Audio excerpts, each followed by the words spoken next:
Break के बाद स्वागत है आप सभी का सी न्यूज भारत में। खबर प्रयागराज से है, जहां मांडा थाना क्षेत्र के भारतगंज पुलिस चौकी अंतर्गत एक गांव में शर्मसार कर देने वाली घटना प्रकाश में आई है। बता दें, 55 वर्षीय बुजुर्ग पूर्व प्रधान ने गांव की ही 9 वर्षीय बच्ची के साथ हैवानियत की घटना को अंजाम दिया। बच्ची के सिर से पिता का साया भी उठ चुका है, जिससे विधवा मां किसी तरह अपनी 2 बेटी और एक बेटे सहित विधवा सास का मेहनत मजदूरी कर भरण पोषण करती है। घर में कोई भी जिम्मेदार पुरुष के ना होने की वजह से विधवा महिला बेसहारा और गरीब है। बच्ची की मां का आरोप है कि 18 मई को गांव में ही निमंत्रण में भोजन करने गई नाबालिग बेटी के साथ गांव के ही पूर्व प्रधान विजय गिरी और पप्पू गिरी ने बच्ची को पैसे का लालच देकर अपने घर ले जाकर उसके साथ अश्लील हरकतें कर उसके साथ हैवानियत की कोशिश की।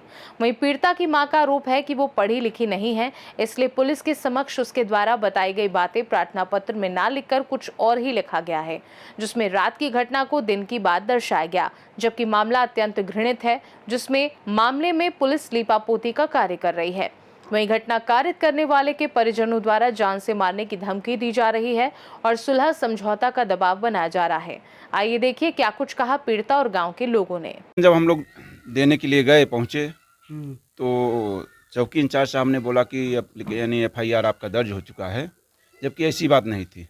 FIR करने से परसों रात को लगभग 10-11 बजे हुआ। हाँ, शाम को हम लोग 5 बजे उनको एप्लीकेशन दोबारा दे रहे थे, नहीं लिए। एक चीज़ और दर्शाया गया है कि जिस तरीके से जो है बच्ची के साथ जो है ये दुष्कर्म रात्रि में किया जाता है, लेकिन जो है जो FIR दर्ज हुआ है जो है दिन में दिखाया गया है।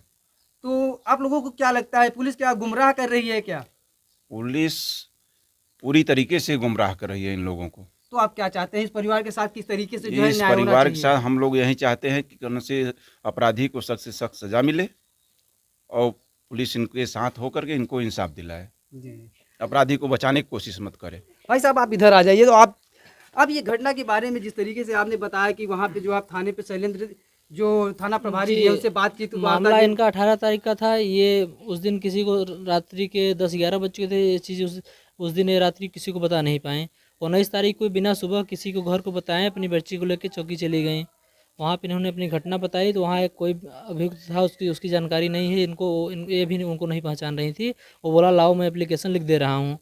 इन्होंने अपनी सच्ची घटना बताई, लेकिन उसने एप्लीकेशन में क्या लिख दिया पता नहीं। उसके बाद फिर वो चीज़ लिख के इनसे बोला साइन करती हैं, बोली हाँ साइन करते हैं। तो ये साइन कर दी। इनको पढ़ना एप्लीकेशन नहीं आता है। आज भी इनसे पढ़वा लेंगे, नहीं पढ़ पाएंगी वो चीज़। हाँ, मतलब कुल मिला के इतना पढ़ी है कि अपना नाम सिग्नेचर कर लेंगी, लेकिन ये एप्लीकेशन इनको आज भी दे दीजिए, नहीं पढ़ पाएंगी। उन्होंने क्या लिख दिया, इनसे बोला साइन कर दो, साइन करके दे दिए। उसके बाद फिर हम लोगों को उसके 19 तारीख को हम लोगों को जानकारी हुई फिर दूसरी टाइम। तो फिर हम लोग जब वहाँ चौकी पे पहुँचे 20 तारीख को सुबह, हम लोग वहाँ सुबह से ही अधिकारियों से, आला अधिकारियों से, जो भी नेता लोकल यहाँ के समाज सेवी सबसे हम लोगों ने दबाव बनाया। तब जाके थाना अध्यक्ष ने बोला कि ठीक है आप लोग आइए, आप लोगों की FIR दर्ज की जाएगी। वहाँ पे शैलेंद्र सिंह ने हम लोगों को 5 चीज़ बोला कि आप लोग एप्लीकेशन लिख के दीजिए, उसके आधार पर हम लोग FIR करके कार्रवाई करेंगे। उसके बाद फिर चौकी प्रभारी आए, वो क्या बोले कि जो महिला हम लोगों को कल दे थी एप्लीकेशन, उसके आधार पे FIR हो चुकी है। ये करीब 8 बजे का मामला है। उन्होंने हम लोगों से बोला कि FIR हो चुकी है, लेकिन वास्तविक बात है उस समय FIR नहीं हुई थी। FIR हुई है रात्रि को 10:46 पे। 8 बजे हमसे चौकी प्रभारी हम लोगों से बोला कि FIR हो चुकी है, अब एप्लीकेशन तुम लोगों को लिखने का कोई मतलब नहीं है। लेकिन थाना प्रभारी कह के गए हैं तुम लोग एप्लीकेशन लिख के दो, हम उस पर कार्रवाई करेंगे। कहीं न कहीं जो है चौकी इंचार्ज द्वारा अपराधियों को बचाने का जो है कार्य किया जा रहा है। बिल्कुल अपराधियों से अब उनकी क्या बात हुई है, गांव के भी कुछ होंगे, मतलब उनकी क्या बात हुई है उसको बचाने की कोशिश किया जा रहा है। लेकिन हम लोग पूरी तरह से उसके परिवार के साथ खड़े हैं, पीड़ित परिवार के साथ। उसको न्याय जरूर मिलना चाहिए, अपराधी को सजा होनी चाहिए, यही उम्मीद है हम सरकार से। तो क्या ऊपर के अधिकारियों से आपने वार्ता वगैरह किया कि नहीं, जिस तरीके से यहाँ पे जो है लिपापोती का कार्य किया जा रहा है? अधिकारियों से वार्ता हुआ तो उन्होंने ये भी बोला कि देखिए FIR जो हो चुकी है उसमें फेरबदल नहीं होता। हमने बोला सर क्यों नहीं फेरबदल होगा, हमने तो ये एप्लीकेशन दी, हम लोगों ने दिया नहीं है। वो कोई अब यहाँ अज्ञात व्यक्ति था, वो लिख के दे दिया, हम लोगों को उसके बारे में जानकारी भी नहीं है। वो बोली कोई दिक्कत नहीं है, वहाँ 164 का बयान लड़की का करा के उसमें जो अगर वो बयान देगी उसके हिसाब से धारा बढ़ा के जो उसमें धारा लगे होगा वो जो है उसको धारा बढ़ाई जाएगी। जी।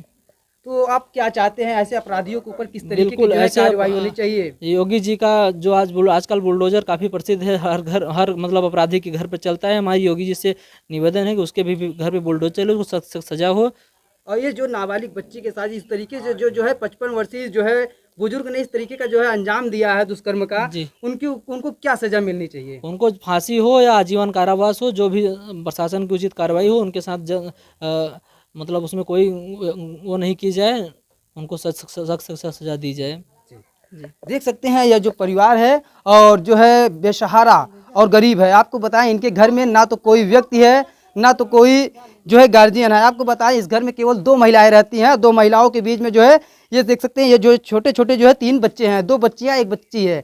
और आपको बता दें यह महिला किसी तरीके से जो है मेहनत मजदूरी करके जो अपना परिवार का भरण पोषण करती है, लेकिन आपको बता दें गाँव के कुछ दरिंदों के द्वारा, आपको बता दें हम उनको दरिंदा ही कह सकते हैं, क्योंकि जो जिस तरीके से उन्होंने घटना को अंजाम दिया गया है वो बहुत अच्छी घटना नहीं है। आपको बता दें जो है 55 वर्षीय बुजुर्ग एक 9 वर्षीय बच्ची के साथ इस तरीके का घटना को अंजाम दिया है और उनके ऊपर क्या कुछ कार्रवाई होनी चाहिए, यह मांडा पुलिस जो है मामले को जांच पड़ताल करने के बाद ही पता चल पाएगा इस मामले में क्या कुछ सच्चाई है। आपको बताएं यह पीड़ित परिवार है, पीड़ित परिवार के साथ किस तरीके का न्याय होगा हम इनसे भी बातचीत करेंगे। अच्छा, क्या चाहती हैं, क्या होना चाहिए, क्या न्याय होना क्या चाहिए? चाहते हैं कि सजा फांसी हो जाए, उसके घर पर खेत की यारी बेचा जाए, अच्छा, और उनके घर में बुलडोजर चलना चाहिए चलना चाहिए। और उनको क्या सजा होनी चाहिए? हाँ, सजा हो, जेल हो जाए, फांसी, जो अन्याय हो अन्याय करे। अच्छा, जो आपको हो सके कानून प्रशासन के हाँ, द्वारा आपको न्याय दिलाया जाए। हाँ, मैं जो और गांव में क्या बोलता है कि मैंने से आती है 5,000 रुपया मांगी है, उल्टा की मतलब पलट जाए, अच्छा, एक चीज और बदनाम कर एक रही चीज है। और बताइए, जिस तरीके से अभी आपने कह रही थी हाँ, कि जो लोग आपके हमारे घर पे साथ चढ़ के में जो है हाँ, आपको धमकियां भी देने हाँ, आए हैं धमकी कि जो है देते। दबाव बना रहे थे कि आप सुलह समझौता कर लीजिए। कि हाँ आए थे, उसका बाप आए थे, उसका बहन आया था, महतारी आया था कि सुन लो कर लो, कि ये दबाव दे रही थी कि चलो सुन लो कर लो, गरीब है, हाथ जोड़ के पैर छो रहा था, तो अगर आप पैर भी गरीब है तो छूते आपके थे। साथ क्या शोषण करेंगे? वो पैसे वाले होंगे तो क्या शोषण करेंगे? हमका पैसे हमका नहीं चाहिए, मुकदमा चलेगा तो मुकदमा भी लड़ेंगे, जो भी चलेंगे कार्रवाई जैसे चाहेंगे वैसे निपटेंगे। और ऐसे अब बोलता है जो भी हमारे साथ में चाचा है परिवार के, हमारे आगे पीछे कोई नहीं तो नहीं, भी काका बाप चाचा बाप वही पे मानेंगे ना, वो लोग भी साथ में तो बोलते हैं कि जितना कोई है उसके कटवा देंगे, कटवा मरवा के फेंकवा देंगे, ये बोलता है, धमकी देता है। धमकी देता है। हाँ, या बेटी बेटन के 3 है मेरे घर परिवार में, कोई भी मर्डर होगा परिवार भरे इसके में जिम्मेदार जो है वो लोग वही होंगे। होगा। देख सकते हैं एक तरफ तो जो है बेसहारा लाचार और बेवस जो है महिला के साथ अत्याचार किया जाता है और इनकी नाबालिग बच्ची का शोषण किया जाता है, दुष्कर्म किया जाता है और इनको जो है जान से मारने की धमकियां भी दी जाती है और दबाव बनाया जा रहा है कि जो है इस मामले का जो है सुलह समझौता कर लिया जाए।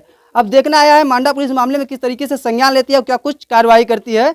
और जितने भी इस वीडियो को ज़्यादा से ज़्यादा देख रहे हैं ज़्यादा से ज़्यादा शेयर करिए और कमेंट बॉक्स में अपनी राय जरूर दीजिए। प्रयागराज से कैमरा पर्सन उमेश कुमार के साथ अंशु कुशवाहा की रिपोर्ट। फिलहाल के लिए इस खास रिपोर्ट में बस इतना ही। देश दुनिया की बाकी खबरों को जानने के लिए आप देखते रहिए सी न्यूज़ भारत।